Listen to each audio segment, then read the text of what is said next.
All right. So first off, we got to do a couple things here. First of all, everyone, welcome back to the Doctorly Unhinged podcast, where we talk about all things related to skincare and just life in general. If you've seen our previous episodes, sometimes you get relationship advice as well.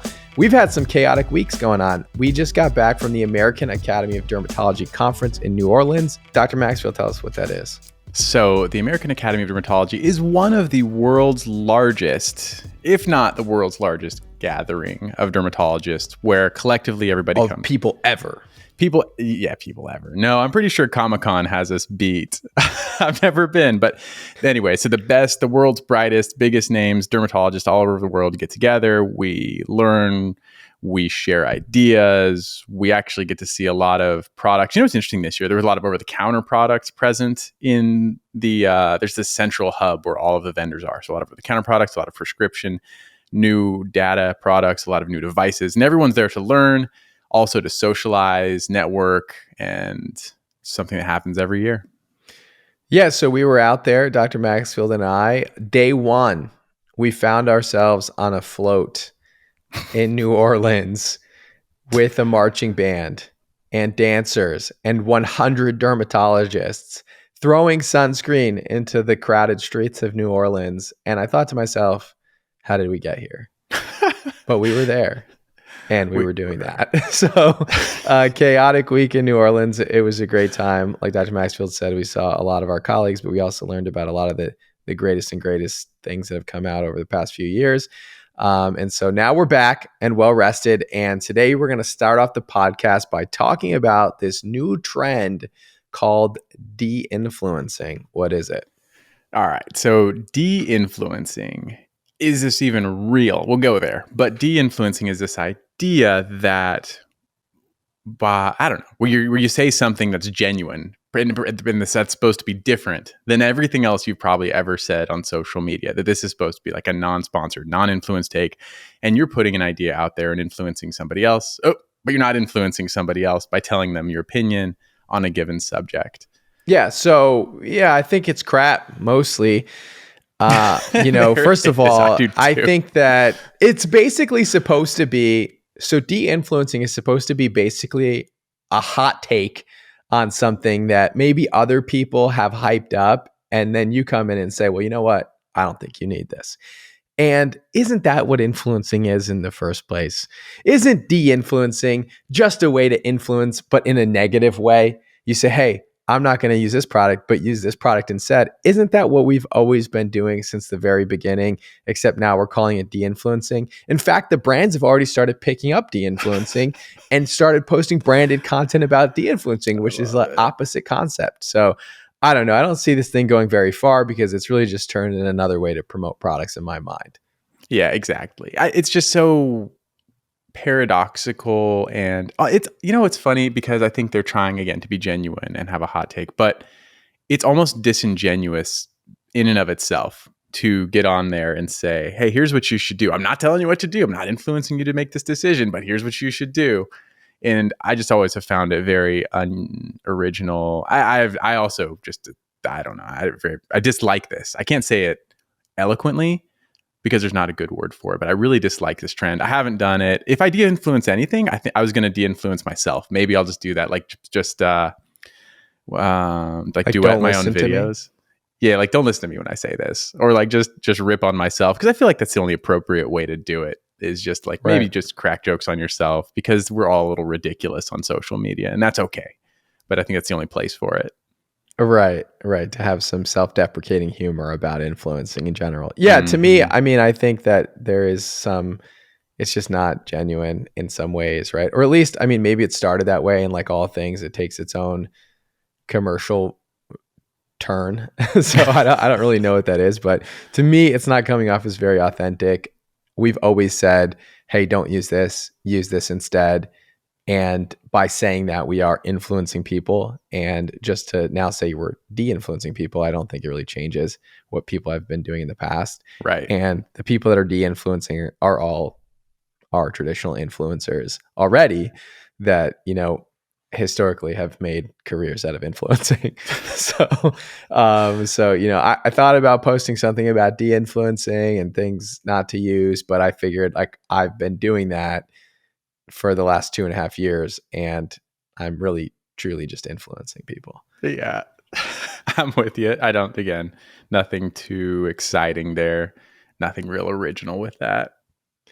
Right. So another one we're not too thrilled about. The next topic we're going to talk about is the TikTok ban. Again, very popular in the U.S.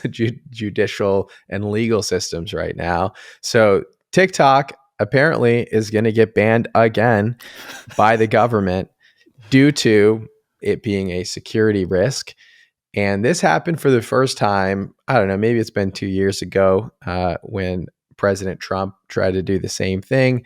And then eventually it was resolved because Oracle bought a portion of the data or something like that to basically say, hey, it's not a security threat. A US based company now owns some of the security and we should be okay. I think that's how it was resolved. But again, it's becoming very popular. Seems to always happen around election time, conveniently. That we want to ban TikTok. So what are your thoughts on this? All right. So I do remember the first time this came up because you were young in your TikTok game. You were still established and prominent, but you were still younger. And it was stressful because it's like, oh crap, what's going to happen? Like this platform that I've really just grown to love was about to be taken away. It really looked like it at the time. I really thought it actually might back then. Now, this is a very slippery slope. And here's why. So TikTok, let's say the data security is an issue.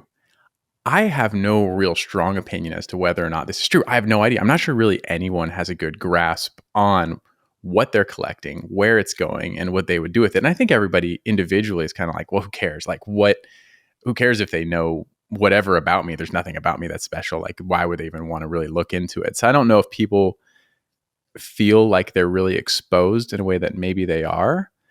But I honestly have no idea, like, what's the significance of my information being out there? Because with AI too, I mean, for the videos we've shot, I am very confident from all of the audio takes that they have and all of the video takes that they have that someone could create an audio visual of you and I doing absolutely anything. And I think people in the general public would not know the difference. So I already feel like we're in a vulnerable place, and I'm not sure my information as far as like my daily habits makes me any more vulnerable. Yeah, so I think that there are obviously other motivations that we probably will never be privy to, and maybe that's a little bit like what of a conspiracy theory. Well, I think that TikTok is very influential. A lot of people use it. A lot of people watch it. It's very difficult to control the information on TikTok because of the way that the algorithm is built. Content that's engaging ends up going viral. And so if you're a political party or you're in a position of power, the fact that somebody in any part of the country with a phone can create a viral video that maybe opposes your belief system is dangerous. And so I think that they don't like the fact that it's very difficult to control TikTok versus the other platforms where the government has a lot of control over. I think that for TikTok, it's not as easy to control. And so I think that there's probably reasons why people don't want TikTok to exist in the United States. So to me, I don't like that. Now, if that's true, isn't it interesting that both parties have attempted to do this now? I don't know. We're not going to go down the political rabbit trail here. It's not something we do, but I just think it's interesting now that this has fallen under two different presidencies, different groups, and this has somehow come on the radar of both.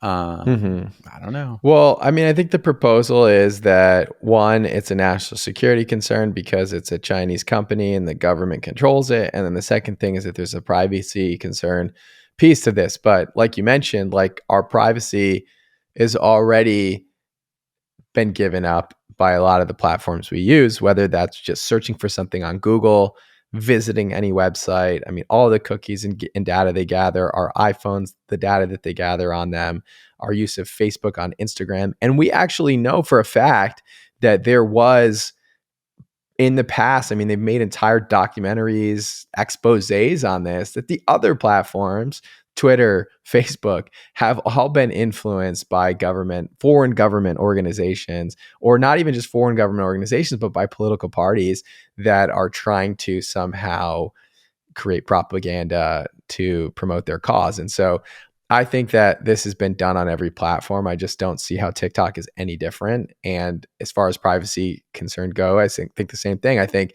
how is it any different than anything else that's out there? I mean, Facebook gathers tons of data on us, and there's always concerns over that. And if you really are concerned about your data, I think that you really can't use any of the platforms. I don't think that TikTok is unique in any way compared to the other platforms.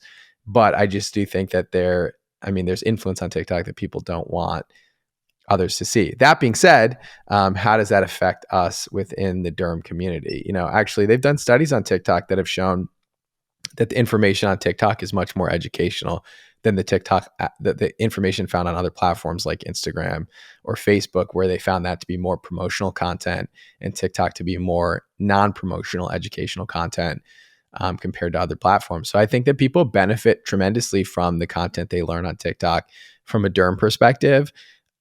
Obviously, there's a lot of negative stuff on TikTok as well, so it's not all good. So, yeah, it's good. But for me, since the first TikTok ban, when I first started creating content, we've started creating content on other platforms, YouTube, Instagram, our podcast.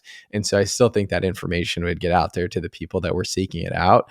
So I'm not as concerned from my platform standpoint anymore, but I don't really see the purpose of banning TikTok at this point. It's a very mature platform with a lot more safeguards than when it first started. And if you talk about chaos, there's much more chaos on Reddit and Instagram, Snapchat than anything I've seen on TikTok, in fact. Yeah, that may be true. That may be true. Reddit's kind of a black hole of information. I mean, the TikTok educational space is there too, where you ask some of the information. There's a lot of information there. It's almost just like Google. There's a lot of information there, a lot of educational information there, a lot of wrong educational information there. So I'm not sure if it's I don't know if it's like a giant net positive, but I do agree that it's probably a net positive in some sense. I know a lot of doctors on there do put forward a lot of helpful information. And I think a lot of people actually are receptive to that. I think it's actually helped a lot of people hear from professionals and medical professionals where they probably would have never really interacted with them in another way. Now, the slippery slope of all of this, though, and it's if the government decides to ban TikTok, if this goes away, what else is fair game and when? Because I'm kind of with you. I'm not 100% sold on the idea that there's anything unique to TikTok that warrants it being removed while the other platforms are present. And so I do think that if this is gone, if for some reason they find a way to justify this, I think any app on your phone and any other platform is also under threat to whatever political party, anyone in power wanting to remove any opposition to the message they're spreading. So I think it could be a problem if it goes. Yeah, I mean, I was against it then. I'm against it now. I don't care which political party is in power at the time. I think that, I think it's a desire to control information that the public sees. And I find that our audience is smart. The people that consume content should be able to decide themselves who they want to listen to and who they don't want to listen to. And I think that social media, and maybe this is a chaotic thing to say, I don't know. I think that social media is freedom of speech. It's our ability to speak freely to the world, right? And so just like you can stand on a corner of any street and pretty much say what you want to some extent within reason, on social media within those same sort of reasons, I think that you should be able to speak, right? And so TikTok to me is a way for people to speak and express themselves and find communities and learn and engage. And of course, there needs to be safeguards, especially to protect children on these apps. But at the same time, I do think it's an expression of free speech. And I've felt that always about Twitter. I've always felt that about Instagram, Facebook. It's not a political statement. It's just that, like you said, what comes next and who decides, right? So that's one of the bigger concerns that I have is who decides what we should see and what we shouldn't see. And do those people have our best interests in mind? that to me is a bigger question, and I don't know if we'll ever know the answer to that. So that's as political as I go. So let's talk about another topic, more in our wheelhouse, which is EmFace. What is EmFace? So, all right, I'm going to let you fill us in on EmFace, but this is, I think, the follow-up to a previous device called EmSculpt. And that one I have even more personal. And I don't remember if you were there. So EmSculpt, we'll go back to its predecessor. This was an abs machine. It's the world's most expensive abs machine, perhaps. And I don't remember how much it cost per session. I think it's something like $500 a session. You go in, they slap some devices on you, and it contracts your muscles stronger than you could have ever contracted it physiologically. And at the time, the proposal was that not only will it strengthen your muscles, but it will irreversibly destroy your fat cells as well. And I think they lost that latter part of their medical claim over time, which is one of the reasons why you probably shouldn't get on any device trend early. But anyway, I think that fell off. We were able to try that out at our office. I don't remember if you were there or not. I wasn't there when you tried it, but it was the year after I was there. Oh, okay. So yeah, I tried the EmSculpt. A lot of people said it felt like labor. I don't have that second side of it. It wasn't too bad. I was pretty excited about it. I think it was promising. I think the technology was a little bit unique, but again, it's fallen out of favor, and I don't know if it really delivered, especially on all of the points that it was supposed to. Now, I'll let you take over for EmFace, and where has this technology gone now? Yeah, so, kind of what you were saying basically is that this is basically a technology where they put this device pads, talking about specifically on EmSculpt, is when they put these pads on the skin, which use high intensity electromagnetic stimulation to basically stimulate your muscles to contract in order to tighten the muscles and apparently then burn fat in the process. So basically the idea is like you did 1,000 sit-ups or something like that when you place this device on your body for 20 minutes.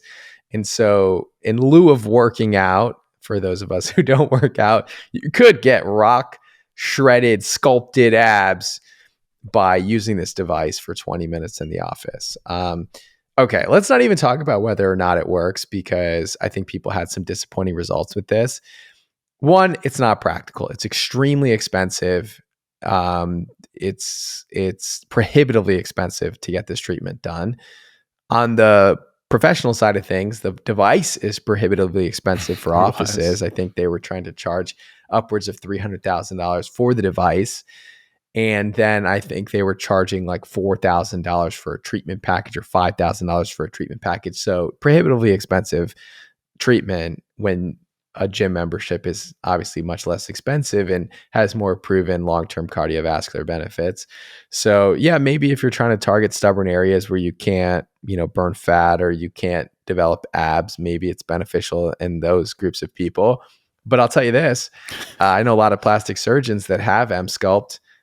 None of them have abs themselves. Oh. So I'll tell you that. I'll tell you if it was working the way it was supposed to, and I know they say don't get high on your own supply. However, if I had an EmSculpt and it really worked, I'd be shredded. I'll tell you that much. So unless you see these plastic surgeons pulling their shirts up themselves to show you their abs, I would be slightly skeptical. That being said, I think a lot of derms and plastic surgeons lost money on this product, and it wasn't very popular. In the end, though, they did have a big marketing campaign probably around the time that you tested it. It very quickly fell out of favor. It was a lost investment for a lot of practices. They ended up having to sell the devices back at 1/10 of the cost. So it ended up not being a great investment. Same company comes out with EmFace. So EmFace uses this high intensity facial electromagnetic stimulation to stimulate the muscles in the face. And it combines that technology with radio frequency now. So we're using radio frequency plus this high electromagnetic stimulation, apparently to sculpt, tone, and lift the face. So first, let's talk about radio frequency. So radio frequency, this might be my favorite part of the tech here. I'm a big proponent for radio frequency. It uses a very select heat or temperature rather that delivers the heat deeper. So unlike traditional devices, even like laser, well, not laser, but like other devices where The problem is the epidermis, like the heat gets concentrated in the epidermis that causes a lot of the damage with these devices. Like that's why you can't use them for darker skin tones. That's where you got burns on the skin. But radio frequency delivers that energy and that thermal energy deeper into the skin maximally. And then the least amount of it is actually on the top of the skin. So it's a lot safer for darker skin tones. There's a lot of data behind it. Has a lot of benefits for rejuvenation. And I think it complements well with other things. So we see it in the setting of radio frequency and microneedling. That's just two very complementing different technologies, again, to help with aging skin. Again, helps with a myriad of different things. And now I'm trying to picture like how is this the perfect duo, this EmSculpt, this electricity device, this electrical device plus radio frequency. And I don't really know if it delivers, because as good as radio frequency is for the face, I don't think the counter side of this is really what you're wanting out of something for your face. I mean, how lazy are we that so the selling point for EmSculpt is that, yes, okay, you don't have to go to the gym anymore. You don't have to do anything. Like while you're listening to a podcast, you can just have... I'll answer the question, how lazy are we? Me, very lazy. If there was something I could do to not have to go to the gym as a non-gym goer, I would do it, as long as it didn't cost $5,000. That being said, I don't know that, yes, like you look better when you have abs probably, but like what about all the other cardiovascular benefits of like actually lifting and getting your heart rate to your whatever target heart rate is and how that is for your cardiovascular health. So like you may have abs, but you're going to be pretty mushy on the inside, I think. Oh yeah. That's why when I talk about exercise, I talk about the whole body of it, because there's so many people. I think you see a lot of older guys in the gym who have large muscles and then they die of a heart attack at age 55. You definitely need the whole complementary side of this. But for the lazy person, not even lazy person, for the person who doesn't want to exercise, make it part of the routine, for the Dr. Shaws of the world. Okay, so the EmSculpt is your out for exercise. You don't have to exercise for the cosmetic appearance. But the EmSculpt thing, the counterside to the EmFace thing rather, the counterside to this would be facial yoga and facial exercise. And is that really that energy intensive that you need a device to spare you from something that I actually don't really believe in? I don't believe the benefits are that profound to begin with for the facial exercise. Now you have a device to do it for you. And I'm sure, again, the cost is probably prohibitive. And I would venture, and I'm going to put it forward here, we'll see how it plays out with time, I don't think it's going to be worth the money for the results that you would get. Yeah, I think a few people, I've seen some reviews where people said they used it and they liked it. Here's my 30-second bit on EmFace. Radio frequency plus stimulation of your muscles. Yes, we like radio frequency, but when you look at the radio frequency devices that we use, whether they're Morpheus 8 or the device that I have at my office, they use microneedling, and at the tips of the microneedles, they put radio frequency, not throughout the entire length of the needle. And the reason why is that you want that radio frequency targeted deeper into the skin so that you don't get hyperpigmentation and heat being produced at the epidermal layer of the skin, because people with darker skin tones can get hyperpigmentation from that. So I don't necessarily like radio frequency just being applied at the layer of the epidermis, though there are benefits to it, I will agree. It's just maybe not as safe as radio frequency with microneedling at the tips. That being said, that's the radio frequency piece. The contraction of the muscle piece is how I've always felt about contraction of the muscle in the face, is that the data over time, they've MRI'd faces of people that have aged. They MRI'd people that were in their 20s. They did MRIs of people in their 50s. And the MRIs have shown, regardless of age, the muscle mass does not change with age in the face. So when people start to look older, it's not because they lost muscle mass, it's because their fat compartments have changed, that the concentration of fat in the skin has changed, that they've lost collagen and all those things, right? So it's not contributing to aging. So why are we so excited about making these muscles stronger? And the odd thing I've seen about it in some articles is that people are using it to basically like work the lower jaw and work other parts of the face. When then I have patients coming in to ask me to get, Botox into their masseter muscles to sort of thin the face at the corners of the face, where this is going to bulk it. So it's doing, by the way, so Strengthening the muscles in the face is doing exactly the opposite of what neuromodulators, Botox, Dysport, Xeomin, Jeuveau are doing for the face, which is weakening the muscles in the face so that you don't get wrinkles. So to me, these two things seem counterproductive. Can you imagine if you got EmFace and Botox, how counterproductive those things would be? However, if you're the practitioner doing these things, you'd be in an endless cycle of cash flow because you would get rid of the Botox, then you would strengthen the face, and then you would weaken the muscles, and then you would strengthen the face, and you'd be in this constant money making circle. I'm not a fan. I don't think that this is going to be popular. How about a little Botox on top and face on the bottom for like a reverse hourglass look? Yeah, that would be kind of more of a masculine look, I would argue then. It would. Stronger jawline, no muscle. Yeah, I mean, I think that could be nice. It could lift. But again, I don't think doing a procedure for 20 minutes, muscular stimulation, it's just not how people exercise over time. Like, this is not biological. This is not human nature to work out for 20 minutes once a month, essentially, is what's happening here. And then not do anything for a month. Like, I just don't think that that's like a natural way to do anything, right? And you probably will see an immediate benefit with this treatment, because if you did stimulate the muscles a lot really fast, you are going to get like muscular hypertrophy. You are going to get swelling of those muscles. And so probably immediately afterwards, you do notice an improvement in the lift and tone and look of your muscles in your face, which may be something that you like the way it looks, but I just don't think that's something that's going to have long-term or sustainable benefits. Because if you think about it, you're going to have to do this forever, right? There's never going to be a world where you're just able to do this. Now, I think they're saying 20-minute treatments, 4 treatments per package. So, and they're about $4,000 or about $1,000 per treatment.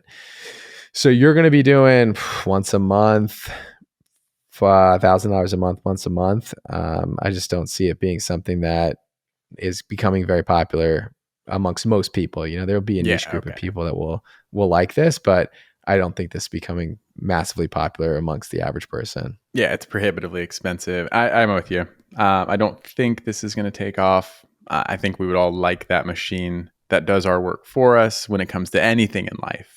Kind of comes back to the convenience thing, actually. But I don't think this is going to be the answer that people are looking for, not only because of the price, but also, again, because it's really niche in how it can perhaps create a more masculine look, but wouldn't compensate for the aging, like you said. Right. It just seems that we have too many counterproductive. When we talk about the aging face and we know what happens at the biological level with aging, everything about this device to me seems counterintuitive to what we know about aging. And add that counterintuitiveness to the prohibitive cost, and you will find someone who's not a big fan of this device. So that's where I'm at. Yeah, I'm with you. What's funny too is the idea of facial massage, and not facial massage, facial exercise. Everyone's exercising their face all day. We're doing it while we talk. We're expressive. Like, again, it's the opposite of Botox. Every time we smile, every time we make an expression, we're moving those muscles, contracting those muscles. They never stop. So you're doing this every day. I wouldn't go out and spend a pretty penny. If you chew gum, do you think you can make your jawline more prominent? Yeah, I do. They're not only gum, but I do too. You do? See? I do too. Yeah, there's other devices too. They're like little rubber things you put in your mouth and you just chew on it over and over. And I think that would give you the same effect. I do. I don't think you're going to... I've seen some people try to sell those like chewing things that you put in your mouth. Yeah, I don't know what they're called. Which are probably not great for your teeth. But that being said, I've seen people put those in their mouth and then claim to get like these huge like Chad type jawlines.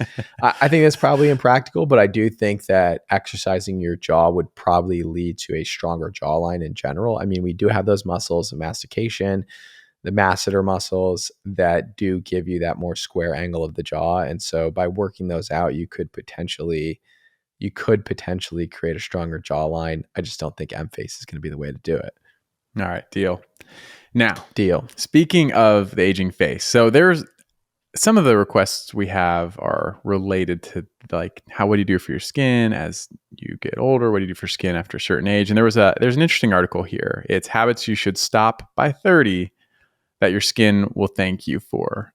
And I think this is actually pretty interesting because I know I didn't take great care of my skin up until probably my early 20s. In fact, I probably took horrendous care of my skin up until my early 20s. And so I'm curious as to what's on this list that they think you've got some leeway, or at least to stop by 30, and where that gets you. Yeah, no, good question. So about the 30, about the aging face, I think that I didn't start taking care of my skin until my late 20s, actually. So you had a little bit of a head start for me on this, which is surprising. It is. But that being said, this article's coming out of goodyco.com, and it's about the changes you need to make at the age of 30, which, by the way, I really want everyone to take this away from this conversation, which is your skin isn't like waking up one day and saying, hey, I'm 30. Just so you know, things are changing today, right? It's a gradient. Our life is on this continuous aging course, right? So, I've heard this statistic that, by 30, your cell turnover decreases by XYZ%, right? And yeah, on average by 30, but it's not like at 30, right, that this is happening, right? So this is, your biological clock is always ticking, and that starts from day one and continues onward, right? So 30 is not the hard cutoff, but basically the idea is, what do you do as you start getting older, essentially? And 30 being that cutoff of when things need to change. Let's talk about that specifically. So let's go through this article, and I'll just, Dr. Maxwell, ask you if you think these are things that you should be changing in your 30, and if not, like, what should you be changing? So the first thing that they mention here is that you should be in your 30s starting to wash your face every night. Now, is this something that is just for your 30s, or is this something that everybody would benefit from? Well, okay. This is why I love this art. This is why I love this topic. Yeah, if you are 30 and you're washing your face for the first time, that in and of itself is kind of a feat. I mean, I know it said nightly, but yeah, you should be doing this in your 30s. You should be doing this before your 30s. This is something I, again, didn't do until my mid-20s, probably. I don't know if it's earlier mid-20s. It's all a blur. But he just started brushing his teeth too. Yeah, that's, I rely on genetics heavily. But no, I think washing your face, yes, you should do it when you're 30. You should do it when you're younger. And it does actually kind of amazing how many people feel like they don't need to wash their face at all. But it does really help remove the grime, debris, oil, dirt, pollution, all of the environmental factors that get on your face throughout the day. Now, do you need to wash it twice a day? That's up for debate. I am going to say probably not everybody needs to do that, but I think a once a day wash is helpful. And especially if you're putting anything on your face, like sunscreen, makeup, products, then I think it becomes a non-negotiable. Yeah, I agree. And I would also take it one step further and say, most of the time makeup is not good for your skin. Most of them have very occlusive ingredients, and those occlusive ingredients are clogging your pores a lot of times. And there has been a revolution in makeup that has more skincare-based ingredients in them, and I'm very welcoming of that change. But as of right now, it's probably not good to leave your makeup on all day. So I would challenge most of you to remove your makeup as soon as you get home and not right before you go to bed. So a lot of you are going to get home at 5 or 6 o'clock after work or after an event, in which case removing your makeup as soon as you get home versus 9, 10 p.m. when you're going to bed is probably going to be beneficial for your skin, especially if you're using good ingredients right afterwards. So I would challenge people to remove their makeup and cleanse their face sooner in the night than, waiting till the end of the day to do that. So that's one tip that I have. And then let's go through the next thing here, which is they're saying in your 20s, in your 30s, you shouldn't use the same products that you're using in your 20s. And they say specifically, you should be using vitamin A, vitamin C, and polysaccharides instead of ingredients that control your acne. What are your thoughts on that? Okay. Well, yes and no. So the yes part of it is, yeah, your skincare will age with you. So while a lot of people will grow out of their acne at some point in their life, not everybody, certainly not everybody, but a lot of people will, then yes, you should probably stop doing a dedicated acne routine and transition into maybe a more photo protection routine. Now the reason I'm kind of like saying, well, you don't need to change it. Is that the tretinoin, the vitamin A? That's got longevity, right? So that's your best ingredient for acne. That's also your best ingredient for photo aging. So by all means, you should continue that. And I guess it also talks about the question is, when should you start that photo aging routine? There's a lot of people out there who are like, should I be using some of these ingredients for dark spots or hyperpigmentation, texture, fine lines? They're like in their early teens. And I think that's probably too early to be doing much for photo aging. But in your early 20s, I think that's when you could incorporate the vitamin C, exfoliants, things like that to kind of help with your skin. Yeah, honestly, I think that vitamin C is an ingredient that you could probably benefit from if you can tolerate it at a younger age, because a lot of the benefits I see from vitamin C, sure, it's a cofactor for collagen production. Sure, it helps with pigmentation.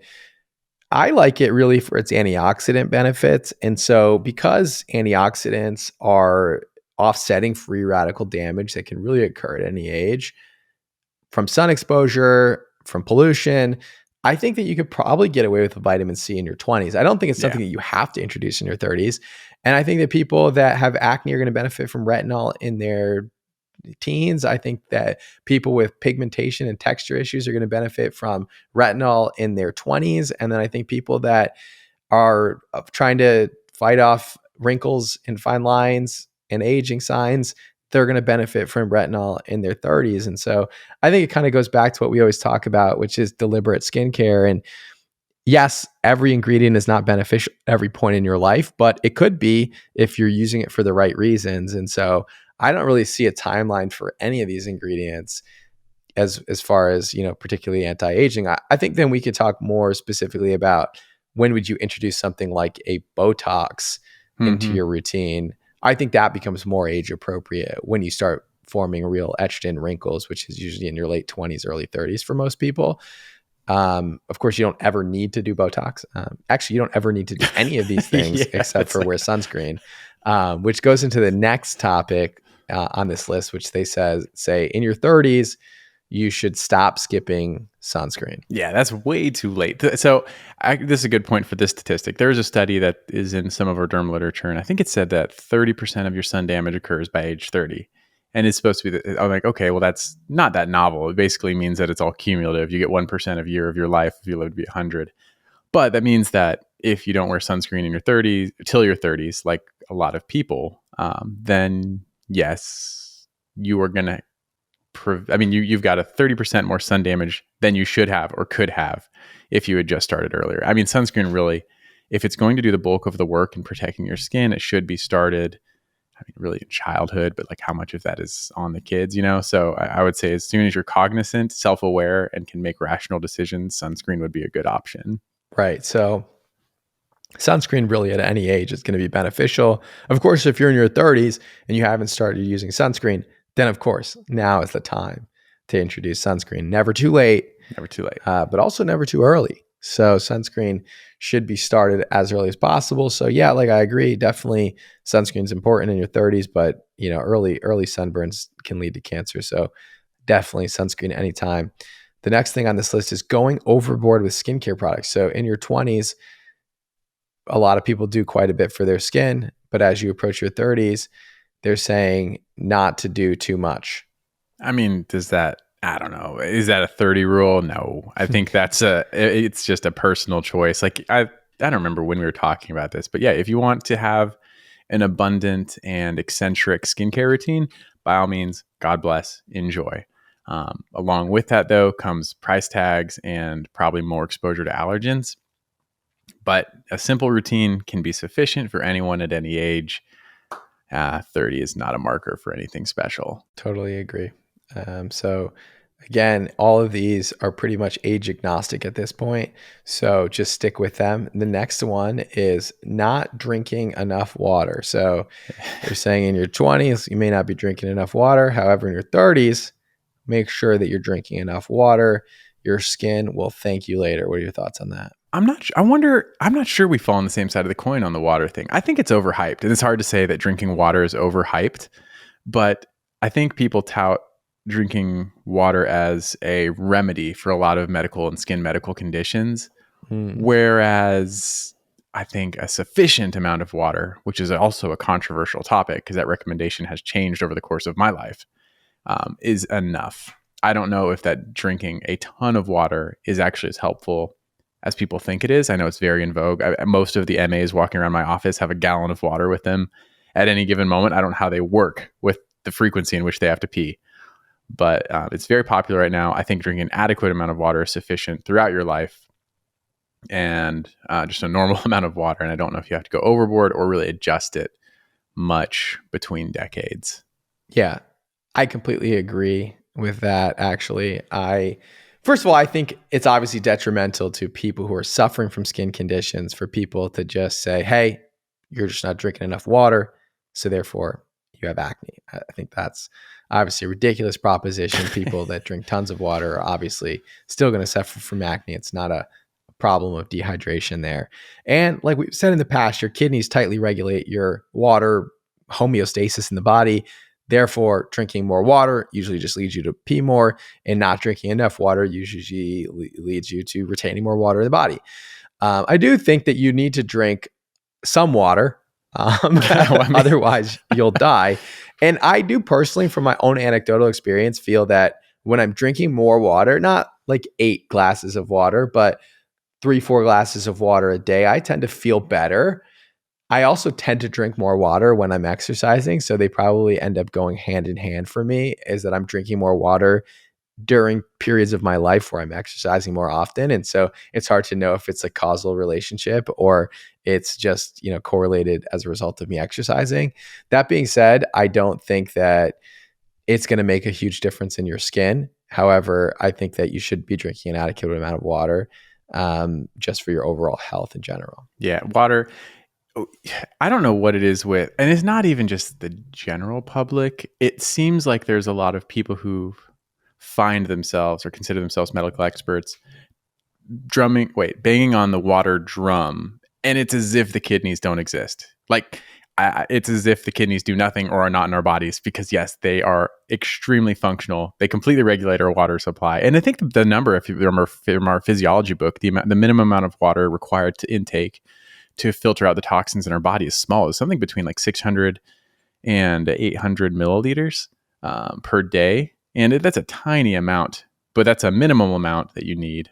But the kidneys do a lot of work. Right. Kidney, most important organ in the body. It is. Most complicated organ in the body too. So true. Studying nephrology. Yeah. Very challenging. So the next thing on this list here is sleeping on your side. So they're saying once you enter your 30s, you should avoid sleeping on your side if you really want to look your best, because sleeping on your side contributes to the development of fine lines and wrinkles.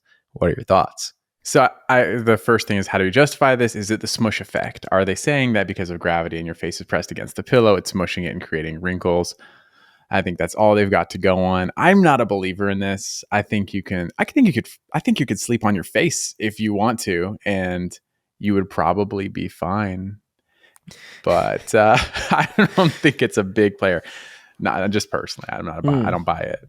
Yeah, I'm not against this theory that sleeping on the side of your face leads to pressure on the face that could lead to what we call sleep lines, or that it could, in fact, just change your facial appearance to some extent. I don't know. I mean, I think I sleep on my right side.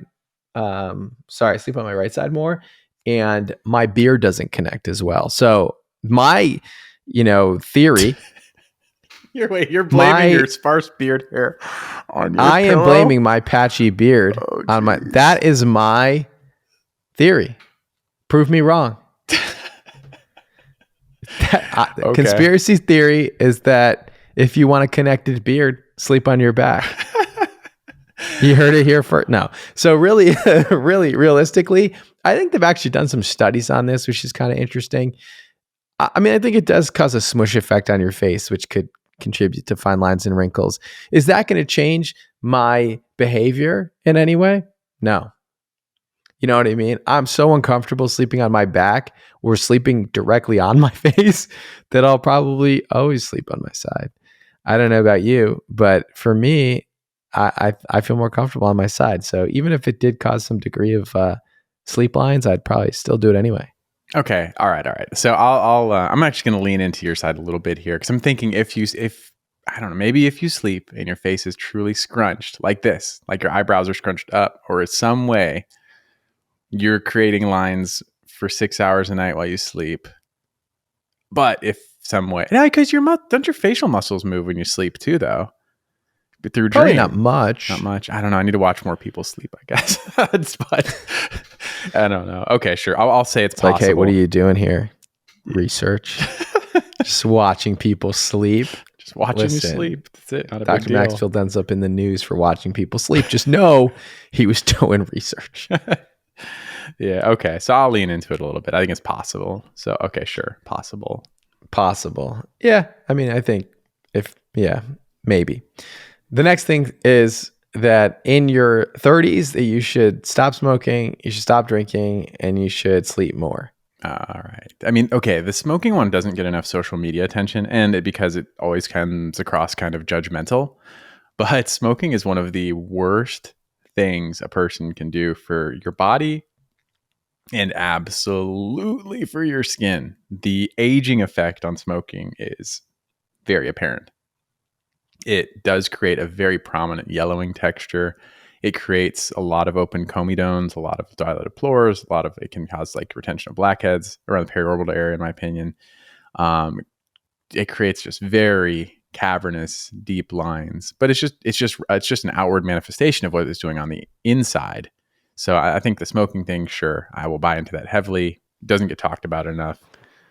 Smoking not as popular in the United States as it is in other countries. And so maybe that's why it doesn't get as much hype online. The amount of smokers in the United States has decreased precipitously over the last 20 years. And Gen Z millennials don't smoke nearly as much as the generations that came before. And so it's probably why it's not as popular, because people know it's not good for you. That being said, in Europe, it's still very popular to smoke. And so, yeah, we can't, the benefits of not smoking cannot be understated. I mean, it's just, if you are smoking and there's one thing that you could change that would improve your skin the most, even more than sunscreen, would be to stop smoking, in my opinion. I mean, the detrimental benefits of smoking, I've seen so many times in my career back when I was studying to be a radiologist. The damages to the lungs, the resultant lung cancers, the resultant emphysema, the scarring in the lungs that would occur as a result of smoking. And I'll take it one step further and say these e-cigarettes, this vaping, juuling, just as bad in my mind. Okay, maybe smoking, nicotine, tobacco is maybe worse, but marginally in my mind than smoking a liquid aerosol that is somehow flavored and costs $1. So don't inhale anything except for air. We're going to see something with what happens if we say weed or marijuana? Is that a problem? Do we need to bleep that? But I don't know. So because marijuana smoking is becoming more prevalent in the US, because I'm looking at the numbers. Yeah, it fell from like 40% to over maybe 15% of Americans smoking now from 1950 to now. But marijuana smoking is increasing significantly because of legality and socially. You're still inhaling carbon particles. Like if you burn any plant, you still are going to have an endpoint of carbon particle deposition and inflammation. So I do think that over the decades, we're going to get some similar results just by the raw basic fact you're burning and you're breathing in burnt up particles of just destroyed carbon. Hemp in skincare is interesting too. And then it's they're cannabinoids in skincare. I think that'd be the better term. There's a good amount of data behind it. And I think it's, anecdotally, I think it's underperformed. And maybe we'll talk about that in depth one day, make like that throwback to the 70s hemp or cannabinoid skincare day. But there's a lot of studies showing that it can be helpful for itch, can modulate inflammation, but it's very specific to each cannabinoid receptor. So it's not like, oh yeah, you just use a cannabinoid and it's going to help your skin. There was actually a good study with it done in the setting of atopic dermatitis, and that's just one of many. But I've really found that it underperforms in the real world. I've looked at the products. I've used a lot of the products. Very rarely, actually, I'd say at this point, I'm almost going to drop like a never. I'm not sure I've ever had a patient tell me that ingredient really made a big difference for them, whether it was dry or itchy skin or like pain or discomfort. So there's data on it. I don't think we're quite there and using it deliberately yet, though. Yeah, I've read quite a bit of the data on CBD use in skincare. Some of it looks exciting, some of it looks disappointing. I think it really is going to depend on the compound that it's put in, and a lot of the CBD that we see being sold by a lot of this, like you see like CBD at gas stations and stuff like that, touted in skincare products. A lot of times the base of that formula is going to be highly allergenic. A lot of times they contain a lot of essential oils. It's unregulated. How much CBD is actually in it. So I think that I'd look forward to the day that there is a sort of standard of how we're going to compound this and extract this and put together products with CBD in them, and whether or not those are beneficial. I'm definitely open to data coming out, but right now there's not a single CBD product that I would recommend that's out on the market. I even saw like CBD at the AAD. You did? Did you see that? No, I missed CBD. There's a whole booth CBD skincare at the AAD. I should have probably looked at what they were doing and see if there was anything good coming out of that booth, but I didn't. But it's even crossed over into dermatologic skincare apparently. Oh yeah. Yeah, you know where they got me at the AAD. So, okay, I don't know if you bought anything there. They got me with the back massagers. You bought one? Yeah, he pulled me in and he put. How much did you pay? It was a lot. It was like $400. Wait, hang on. Hear me out. So you want to hear something crazy? So that same back massager company was at South by Southwest, which is a different conference that was in Austin, 2 weeks before. Same company. Oh yeah. So we went up to that booth and they were selling that same back massager. They tried it on us. It was very powerful. This thing was super powerful. So they were like, I'm like, how much is it? They said $400. And then I said, that's too expensive. Then they said, okay, we could do it for $300. Then I was like, nah, I'm not going to get it. And I walked away and they were like $250. So I think you could have negotiated, not to ruin your day. No, you didn't, because here's the deal. They also had a TENS unit. So like my wife has back pain, right? And so I was like, okay, some people talking about TENS units. And so I was like, I liked the massager. It felt good. It was small, portable, blah, blah, blah. Loved it. But yeah, I was like, too expensive. How much is a TENS unit? And it's $300. And I have no idea what a good TENS unit costs. But I was like, I don't know about that. All right, I'm going to call my wife. And I walked away and he like froze and he paused. And then he's like, oh, okay, you got me. So anyway, they gave me both for $400. So so you got a good deal. I feel like I got a deal. I also feel like I got taken advantage of, but I also feel like I got a deal at the same time. No, you got a good deal. I thought you paid $400 for the one device, and then I was like, no, you got shredded. I'm sure that you can find it on AliExpress for $1.50, but I mean, I think it still works really well. I'll say that. It was very powerful. Yeah, so not the worst purchase, but that being said, next time you buy something, call me first. No, I'm just kidding. So, all right, cool. So I think we covered a lot in this episode, but it is Ramadan. So Ramadan Mubarak to everybody that is going to be celebrating and fasting during the month of Ramadan. And shout out to everybody who's now going to be partaking in intermittent fasting, which we covered on a previous episode. Because during Ramadan, you are technically intermittent fasting during that time period, which has been shown to be beneficial in conditions like psoriasis. So we'll see, report back if you are going to be fasting during this month, if it benefits your skin at all. In this episode, we covered Deinfluencing, the TikTok ban, EmFace, and the changes that occur in your 30s. I think it's time to wrap. All right. I think it is too. We appreciate you all. Thank you so much for joining in for this one. See you in the next one. See you next time.